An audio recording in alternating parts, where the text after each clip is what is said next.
In the humid darkness of June 3, 1864, thousands of Union soldiers sat by the flickering light of dying campfires. Some were checking cartridges, but others were doing something else. They were sewing their names into their uniforms. They were tagging their own bodies. Many would be dead within hours. This was not merely preparation for battle.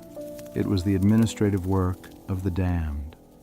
When thousands of men prepare for death with such focused intent, does it leave a mark? Does the land itself absorb that kind of psychic weight? There are those who believe that when these men pinned their names to their coats, they weren't just tagging their bodies, they were anchoring their spirits to this soil forever. Today, we return to the blood-soaked grounds of Hanover County, Virginia. This is the story of the Battle of Cold Harbor. It is a narrative of tactical brilliance, catastrophic command failure, and a slaughter so profound that it scarred the psyche of the American military for generations. The road to this moment was paved with a month of relentless, grinding carnage known as the Overland Campaign. Lieutenant General Ulysses S. Grant had arrived in the East with a fearsome reputation and a grim strategy: attrition.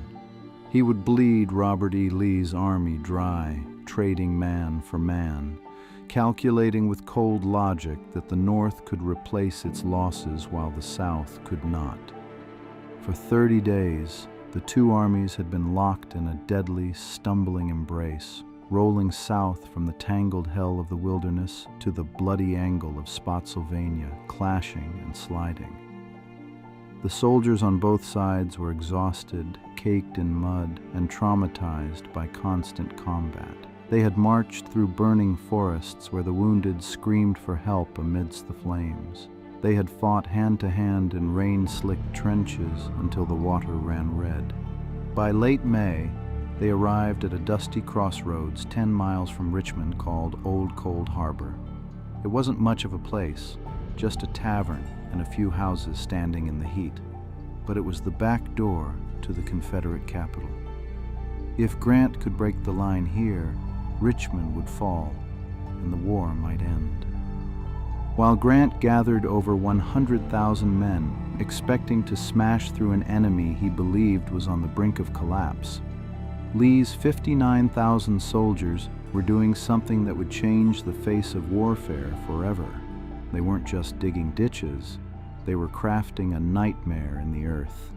And as the Union soldiers sharpened their pencils to write their final notes, the air grew thick, not just with humidity, but with a premonition of the bloodshed to come. It was a heaviness that soldiers noted in their diaries, a specific kind of dread that many say has never left these woods. To understand the tragedy of Cold Harbor, one must look at the dirt itself. Lee's engineers, heavily outnumbered and with their backs to Richmond, utilized the terrain with diabolical efficiency. In the days leading up to the assault, while Grant maneuvered, the Confederates dug. They created a labyrinth of destruction. These were not the simple straight lines of earlier battles. They were complex, fortified positions that utilized every rise and dip in the landscape. They built log breastworks and piled earth high, creating a fortress of Virginia clay that seemed to grow out of the ground overnight. The design was deceptively simple, but devastatingly effective. The lines were jagged, allowing defenders to fire not just straight ahead, but at angles that would catch attacking soldiers in a crossfire no matter where they stepped. It was a trap, plain and simple. Behind these walls lay the veterans of the Army of Northern Virginia. They were tired, hungry, and ragged, but they were dug in. They knew the Union Army was coming. They could hear the preparations, the clanking of canteens, the movement of artillery wheels in the dark, and they waited. On the Union side, the confidence of the high command was not shared by the infantry. The soldiers had walked over the graves of too many friends in the weeks prior to believe in easy victories. They could see the mounds of fresh earth waiting for them across the field, ominous, silent, and foreboding. The order came down that the assault would begin at first light. There was no complex maneuvering, no clever flanking attempts. Grant ordered a direct frontal assault across open ground against a fortified enemy. It was a hammer meant to break an anvil, but the anvil was made of iron, and the hammer was made of flesh. The foreshadowing of doom was omnipresent. One diary recovered from a private's pocket simply read, "June 3rd, Cold Harbor. I was killed." He had written it in the past tense before the charge even began, accepting his fate with a chilling pragmatism.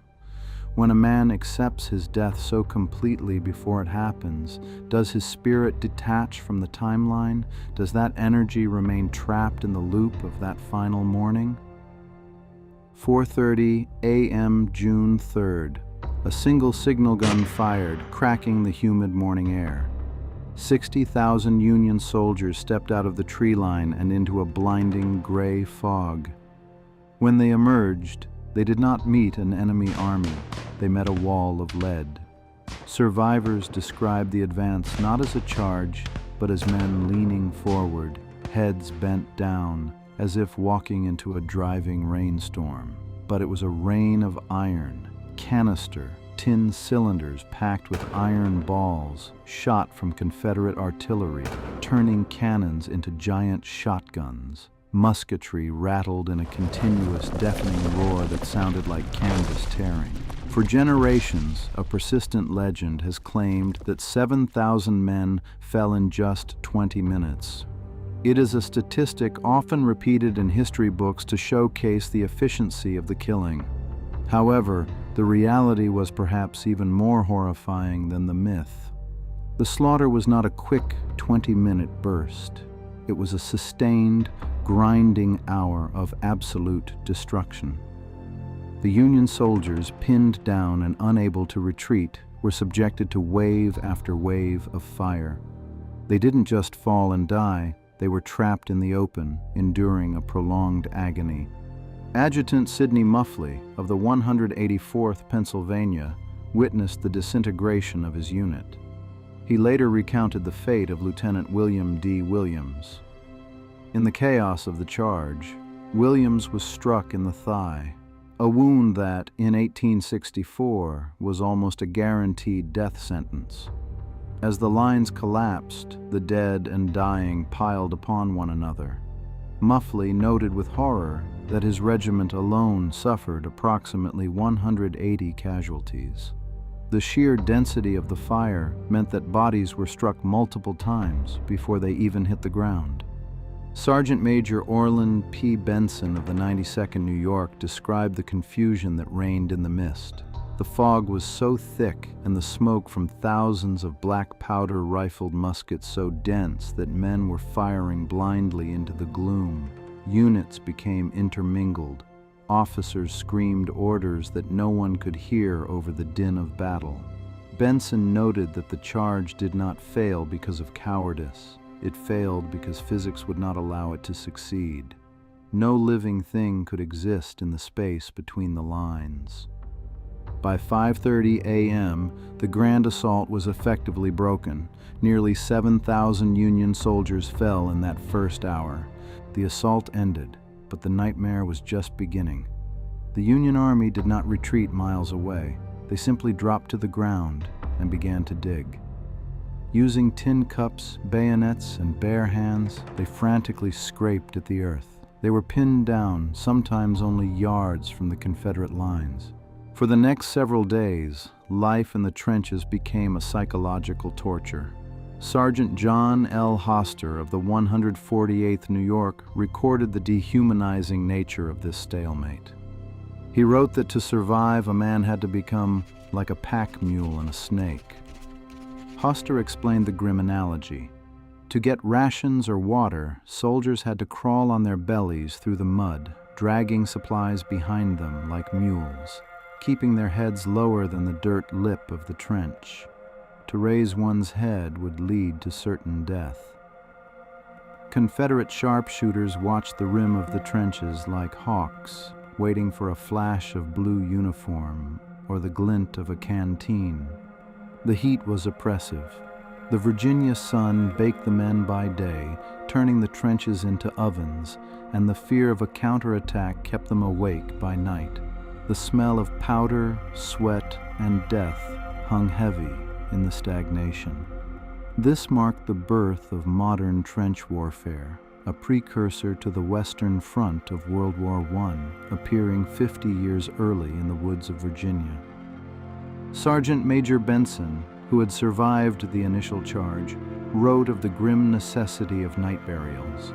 Under the cover of darkness, with stray bullets still whizzing overhead like angry hornets, men would try to scrape shallow graves for their comrades who had fallen inside the lines. They worked in silence, terrified that any sound would draw fire.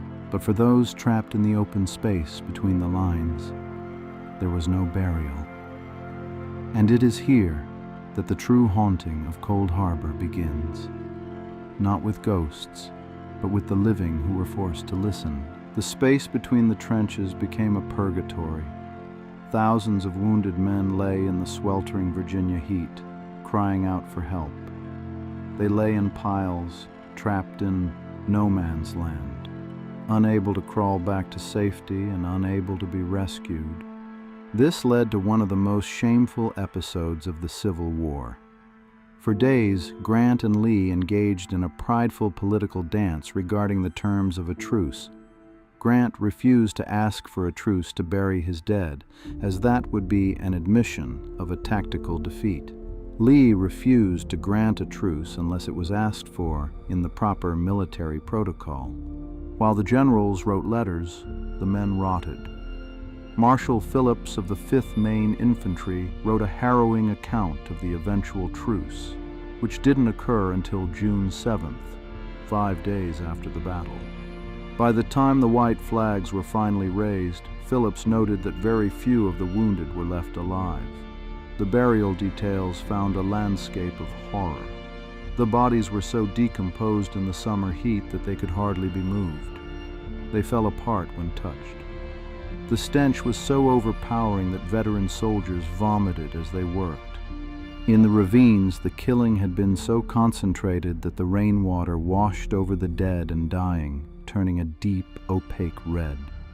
This created the infamous Bloody Run. It wasn't just a name, it was a literal description of the geography. The creek ran red with the blood of thousands. Nearby stood the Garthright House. Mrs. Garthright and her family had locked themselves in the basement as the battle raged around them.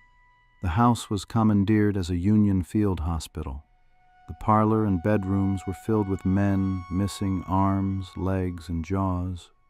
The bloodshed inside the house rivaled the battlefield.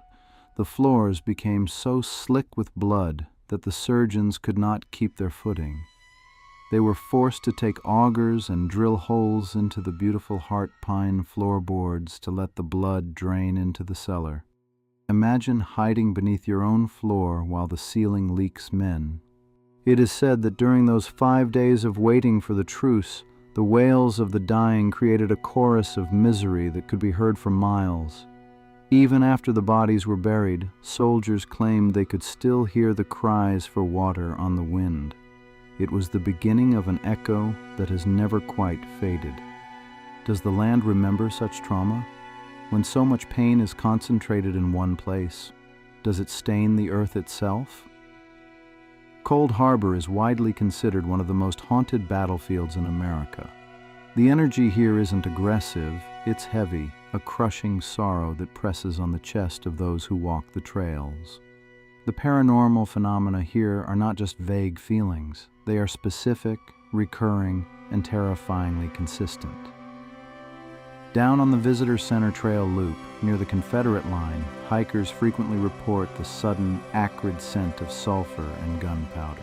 It hits the senses violently, a smell that burns the nose, and then vanishes as quickly as it appears, leaving the clean smell of pine in its wake. It is a sensory replay of that morning in 1864.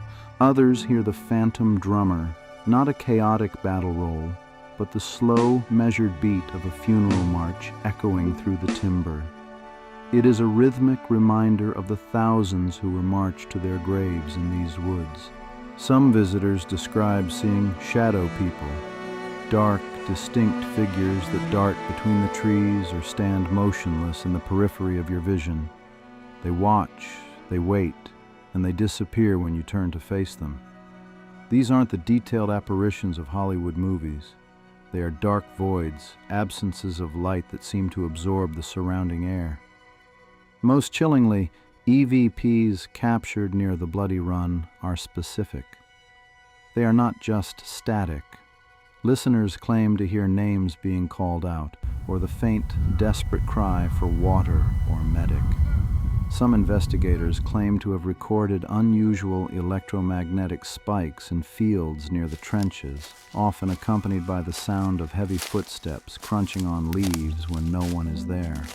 If those soldiers wanted so desperately to be identified that they pinned names to their backs in 1864, perhaps they are still trying to ensure they are not forgotten today. The atmosphere is one of waiting.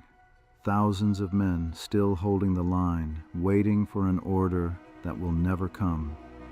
Years later, on his deathbed, Ulysses S. Grant wrote, "I have always regretted that the last assault at Cold Harbor was ever made. It was the only attack he ever publicly admitted was a mistake." When you walk these woods today, the silence is not empty. Somewhere beneath these trees are thousands of men who never made it home. History isn't just in books. Sometimes it's in the ground beneath your feet. And if you listen closely, it's still speaking. If you've walked this battlefield, or if someone in your family fought here, share your story below. Their names deserve to be spoken.